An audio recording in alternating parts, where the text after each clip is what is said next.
खानदान खंगाल नौले। वाह देखा खोजत हो क्यों बचल चल बहन अब गईला खोजे कि केहू अगर हसमुख भैया अगर जे बचल हो हाँ यार भेज दिया। हाँ मान पूर्ति कर दी उनकर। अब कितना लुटबा तू अकेले और वैसे वो तो हमेशा पीछे हुआ यही से ले गल हुआ ना ससुराल है ना भैया। इनके सारा ससुराल। अच्छा सारा को हम कहीं कि यहीं से चला। हाँ सारा कै सारा सरहज का नैहर यहाँ बा। तब तो भैया इहो अपन मुस्किया टाइटे करत हुआ बिरावा से ज्यादा ये कुछ और खोजत रहला है। बड़ा बढ़िया बिरहा और लोकगीत परिवार के बारे में हसमुख भैया सुनौलन बड़ा अच्छा लगल। कितना दुख भेल माई गईले से माई के गईला से के कितना दुख बा। माई तब माई होली है बाबू चाहे कौनो उम्र में माई ना सुना।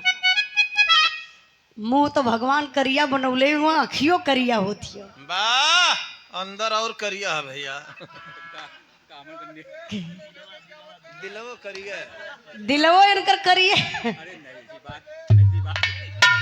ये उम्र में देखा ऐसा मुस्कियात हुआ। हाँ तो दू ठे में हरारू रखले हुआ ना ये छाना भी करे ना भैया नमुआ का बतौनी। ये समय में इनकर तहलका मचल हो। वो बनारस में का बनारस में बा एक ठे में हरारू रखले हुआ। अबले तो दू ठे रखले रहला। हाँ एक ठे घरवा हो ना एक ठे कहाँ से आइल हो। एक ठे तो इनकर दादा बियाह शादी कई के लिए दूसर की कहाँ से आई गई। एकरे मौसी की लड़की आई है भाग के। ओ मुस्कियात हुआ एकर मतलब सही बात है। कहा तो हाँ कौन मर्द मेहरारू में झगड़ा हो गई। देखा हम बताइला कि मर्द मेहरारू को झगड़ा ही क्षण भर का होला प्रधान जी। पट्टीदारी का झगड़ा रही तो कई बरिस चल जाई बोल चाली ना होई। लेकिन मर्द मेहरारू का झगड़ा ए आनंद भैया यार बैठा सुन ला बिया भल कि ना अब है ना हो तो सुन लेवा बतिया तो कामे आ जाई। मर्द मेहरारू में झगड़ा होई 2 दिन ना बीते पाई तो बोल चाली हो जाई। वो कैसे मान ला झगड़ा हो गई रात में किथुआ खातिर।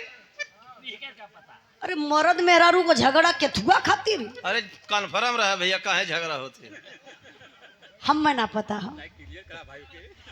मान ला मर्द मेहरारू में झगड़ा हो गया और छोट का लड़का है 2 साल का। 2 साल का लड़का कितना बड़ा रही इतना बड़ा रही ना भाई न वो बोल पाई न डोल पाई खाली रोई के यहाँ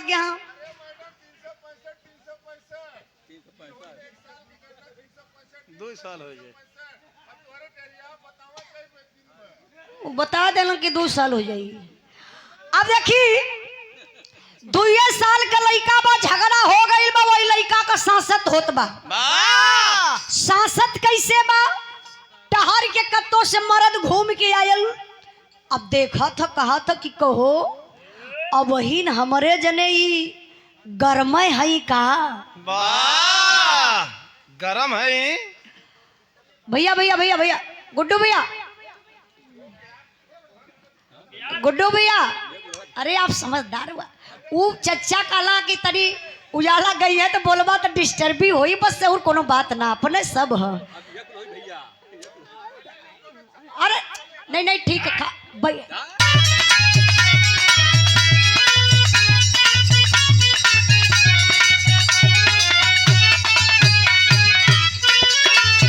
आप कहाँ जाते हो लोन के बतियावे बोलेगा।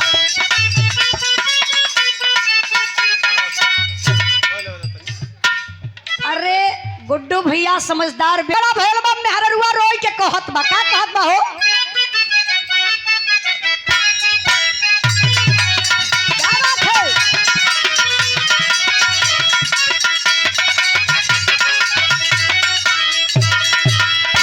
इहे कहत बा दुलई ने रतिया हो गईली झगड़वा मोर भतारे से।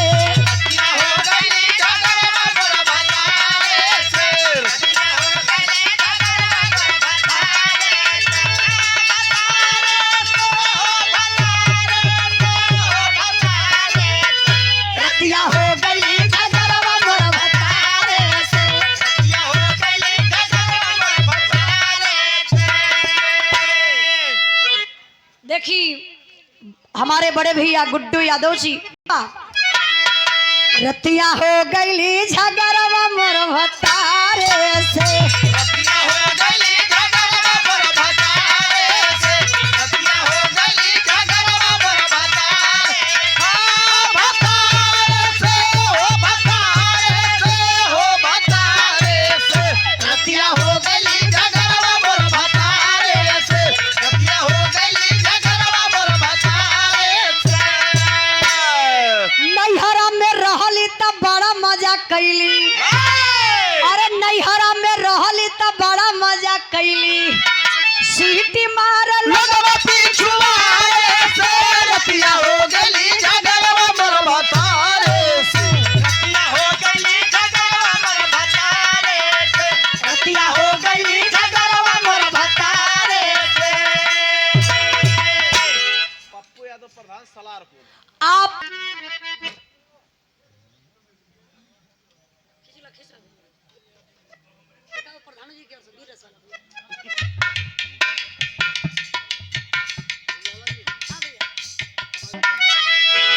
बाहरे सूते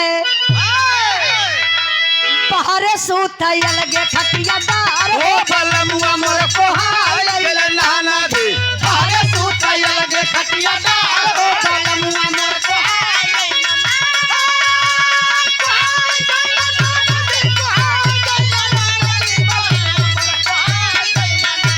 सही बात।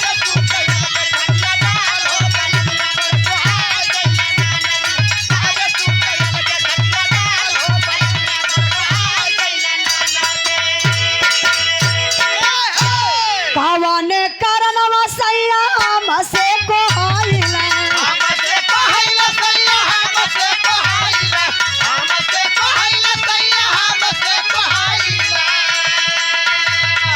भवानो सवतिया संगवा जाई के लो भइला, आई गेलो भाई सैया, आई गेलो भाई, आई गेलो भाई सैया, आई गेलो भाई। अरे उनके बिना अरे उनके बिना छछने मोर परान हो बलमुआ मोर को हाल गइल नाना, उनके बिना छछने मोर परान हो गलम। काहे तू घबरात हो। अच्छा आई